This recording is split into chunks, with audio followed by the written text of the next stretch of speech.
Welcome students. In our previous lecture, we saw that Cowley tells the reader that he never liked the time of life when he was engaged in political affairs at the time of civil war because this was not his original plan for life and he never wanted this sort of life. He always wanted to follow his passion for poetry. So now let us continue our essay. I met with several great persons whom I liked very well but could not perceive that any part of their greatness was to be liked or desired, no more than I would be glad or content to be in a storm. Though I saw many ships which rid safely and bravely in it, a storm would not agree with my stomach if it did with my courage.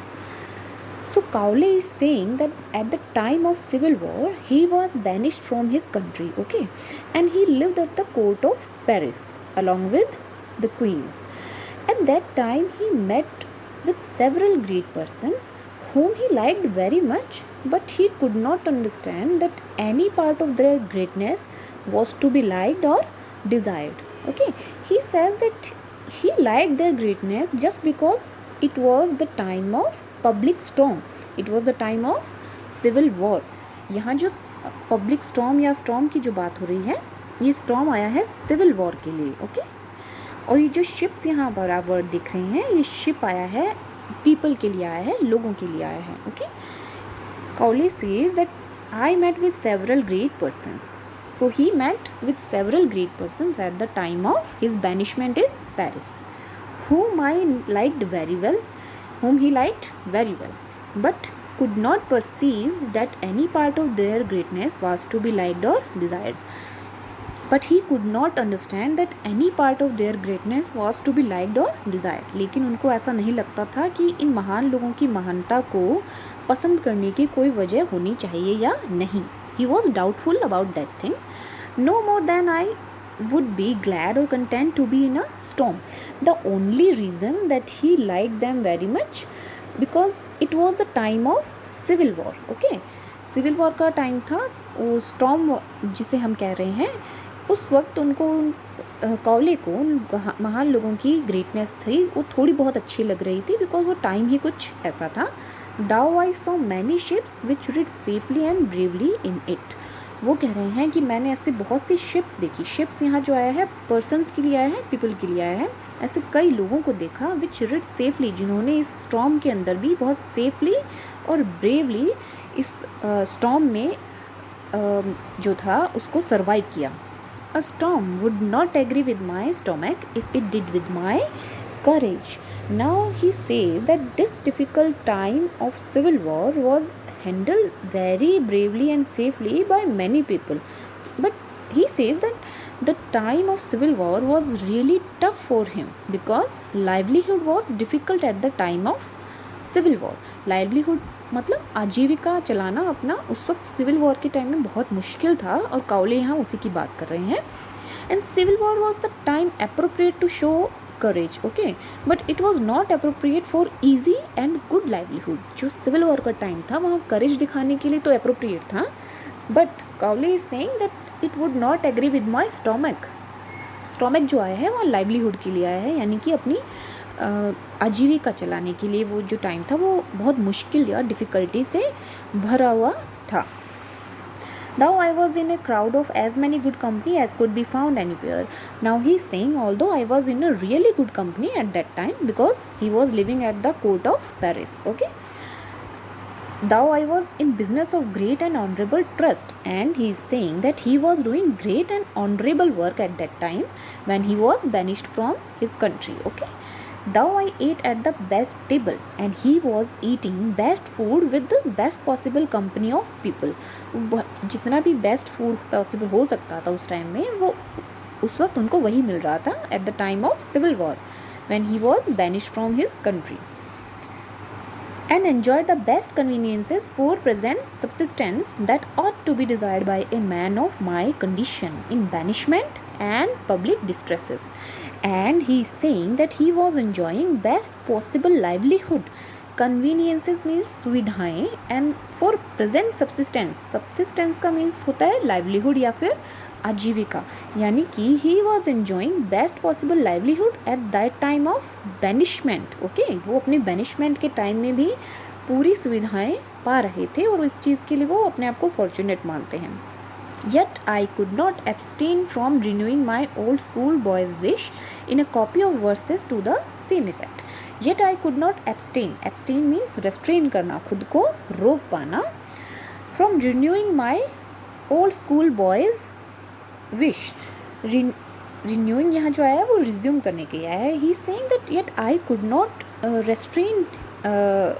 That he could not restrain himself from resuming his school boy's wish in a copy of poems.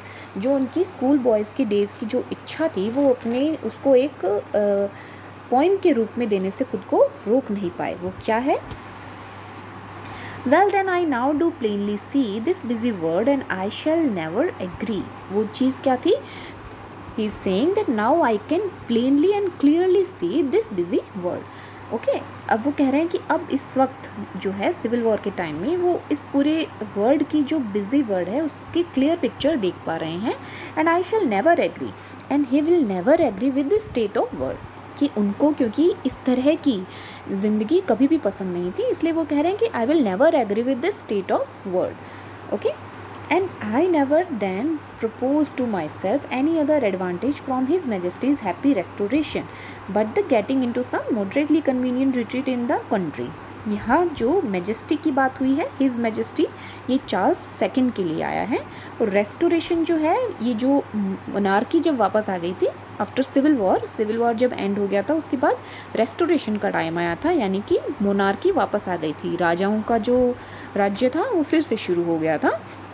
ये उस वक्त की बात है जब Charles second वापस आ गए थे. अब हम ऑलरेडी पढ़ चुके हैं, Cowley was a royalist. Cowley कौन था? Supporter of the king. वो किंग के सपोर्टर थे, इसलिए वो एक्सपेक्ट कर रहे थे कि चार्ल्स सेकंड के वापस आने पर उनको कुछ सुविधाएं जो हैं वो मिल जाएंगी वापस. ओके, क्योंकि सिविल वॉर के टाइम पे he was banished from his country, उनको अपने देश से निकाल दिया गया था. बट जब रेस्टोरेशन का टाइम आया, चार्ल्स सेकंड जब वापस आए, तो ही वॉज होपिंग कि उनकी कुछ एक जो विशेज़ हैं वो पूरी हो जाएंगी रेस्टोरेशन के टाइम पे. यहाँ वो कह रहे हैं, I never then propose to myself any other advantages from his majesty's happy restoration, कि चार्ल्स सेकंड का जो रेस्टोरेशन हुआ at that time he was just hoping कि उनके कुछ एक उनको एडवांटेजेस मिल जाएंगे. But the getting into some moderately convenient retreat होता है वापसी करना इन द कंट्री. ये जो कंट्री वर्ड आया है ये विलेज के लिए आया है. यहाँ जो काउले हैं उनकी इच्छा थी कि वो वापस अपने कंट्री साइड में जा कर के पोइट्री लिखना शुरू करे. He says that after Charles second's restoration all he wanted was to retreat in the country to follow his passion for poetry. अपनी पोइट्री के पैशन को फॉलो करने के लिए वो अपनी कंट्री लाइफ में वापस जाना चाहते थे. Which I thought in that case I might easily have compassed. Compassed means to get or to attain, यानी पाना. उनको लगा कि ये चीज़ तो वो बहुत आसानी से पा ही लेंगे. As well as some others, क्योंकि इसके साथ कुछ और भी उनकी विशेष थी जो उस टाइम पे पूरी हो गई थी.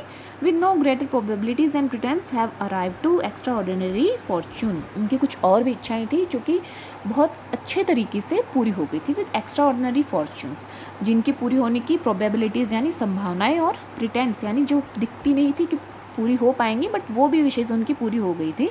तो उनको लगा कि अपने कंट्री में रिट्रीट करना, वापसी करना तो बहुत ही आसान काम होगा. कब होगा? जब उनकी चार्ल्स सेकंड के रेस्टोरेशन के बाद.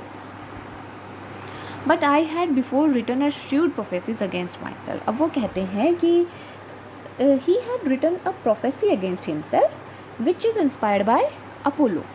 ही saying that he had written a prophecy. Prophecy होती है भविष्यवाणी. Against myself and I think Apollo inspired me in the truth. Now he is saying for this prophecy Apollo inspired him. Okay, thou not in the elegance of it. Elegance means the grace and the beauty of this these lines of poetry. He is saying that its style and grace is not inspired by Apollo. Apollo कौन थे? God of prophecy and poetry. वो कह रहे हैं कि मैंने अपने बारे में एक प्रोफेसी लिखी थी, काउले ने खुद के बारे में, जो कि किससे इंस्पायर होकर लिखी है? अपोलो से इंस्पायर होके. Thou neither great at court nor in war. He is saying you are not good at the court. Court जो वर्ड आया है वो दरबार के लिए आया है. दरबार मीन्स जो राजाओं का जो दरबार होता था उसके रेफरेंस में आया है. And you are not good in war also. तुम जो हो वॉर में भी अच्छे नहीं हो. Nor at the exchange. Exchange जो वर्ड आया है वो ट्रेडिंग के लिए आया है. तुम एक्सचेंज में भी अच्छे नहीं हो. Trading, you are not good at trading also. Nor at the wrangling bars. Wrangling means जहाँ क्वेरल होता रहता है. क्वेरलिंग मीन्स झगड़ा होना.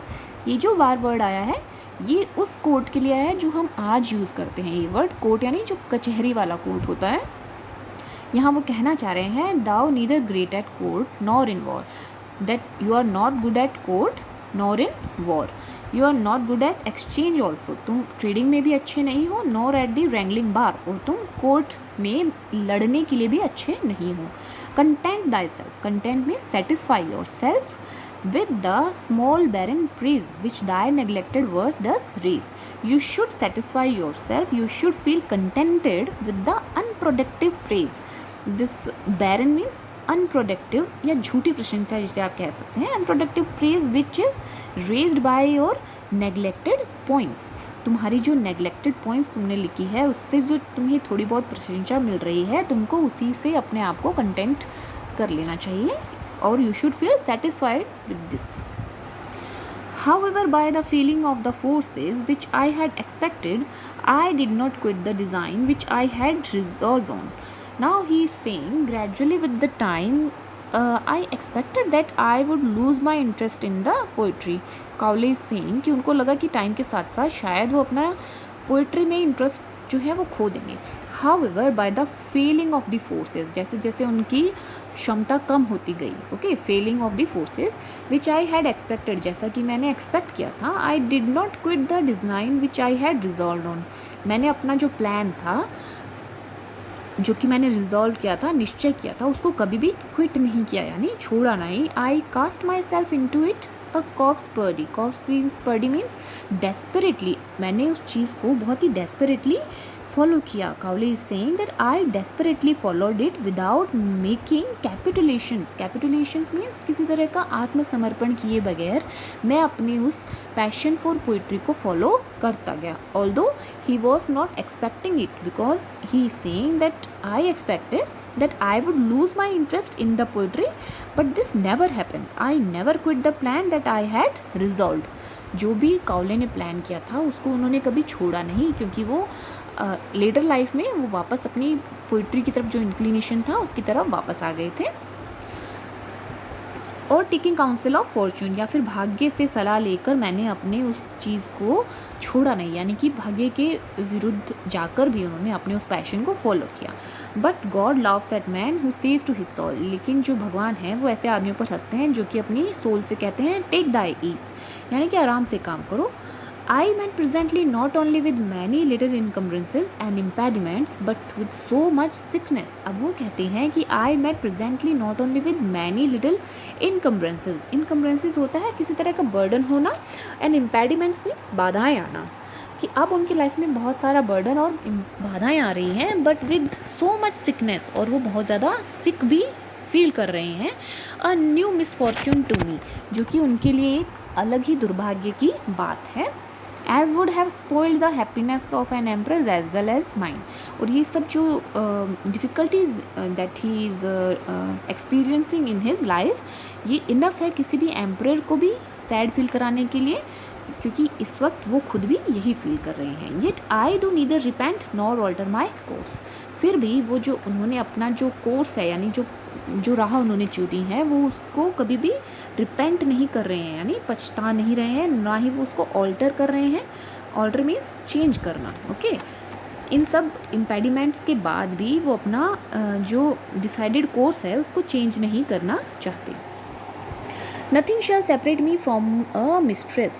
मिस्ट्रेस वर्ड देखिए ये जो मिस्ट्रेस वर्ड आया है ये उस चीज़ के लिए आया है कि कंट्री लाइफ में वापस जाकर अपने पैशन फॉर पोइट्री को फॉलो करने के लिए उसको अपनी कविताओं से प्रेम को ही वो अपनी मिस्ट्रेस बता रहे हैं. Okay neither shall separate me from a mistress. अब वो कह रहे हैं कोई भी तरह की जो इम्पेडिमेंट्स हैं it will not separate me from my mistress. Mistress means my love for poetry, which I have loved so long, and now at last married. And अब वो कह रहे हैं कि जिसको मैंने बहुत टाइम से लव किया है और अब मैं फाइनली उसके साथ अपने आप को पा रहा हूँ। मैरिड यानी शादी कर लिया, यानी कि कविताओं से शादी करने का मतलब है कि फाइनली उन्होंने अपना पैशन फॉलो करना शुरू किया है। Though she neither had brought me a rich portion, हालांकि वो उनको लाइवलीहुड के सोर्स के रूप में कभी भी अच्छी प्रूव नहीं हुई, मतलब पोइट्री से वो बहुत अच्छा पोर्शन कमा तो नहीं रहे हैं। Nor lived yet so quietly with me as I hope from her, ना ही वो उसके साथ शांति से रह पा रहे हैं जितना कि उन्होंने कभी होप किया था। Not by me ever shall you, अब वो कहते हैं इन सब चीज़ों के होने के बावजूद भी मैं तुम्हारा साथ कभी नहीं छोड़ूंगा। इसको वो अपनी कुछ लाइन्स में आप रीडर के लिए लिख रहे हैं Cowley. He saying that not by me ever shall you, you of all names the sweetest and the best, कि तुम जो कि सबसे जिसका नाम सबसे ज़्यादा स्वीटेस्ट है और जो कि बेस्ट है, तुमको मैं कभी भी फोरसेक नहीं करूँगा। फोरसेक यानी छोड़ देना, यानी कि किसी चीज़ को त्याग देना। You music books liberty rest, you garden fields woods for second भी।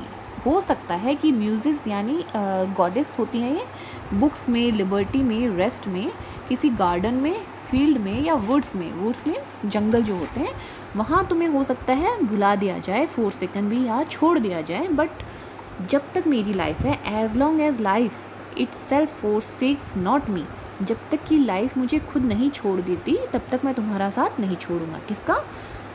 पोइट्री का।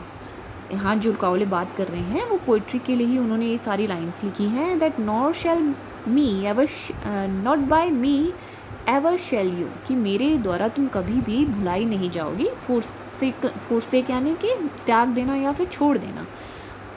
You of all names the sweetest, जिसका सबसे स्वीटेस्ट नाम है, एंड द बेस्ट, जो कि अपने आप में सबसे बेस्ट है।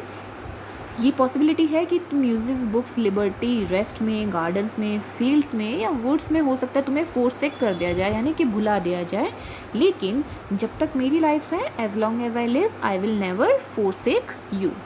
That is all for today's lecture. Thank you.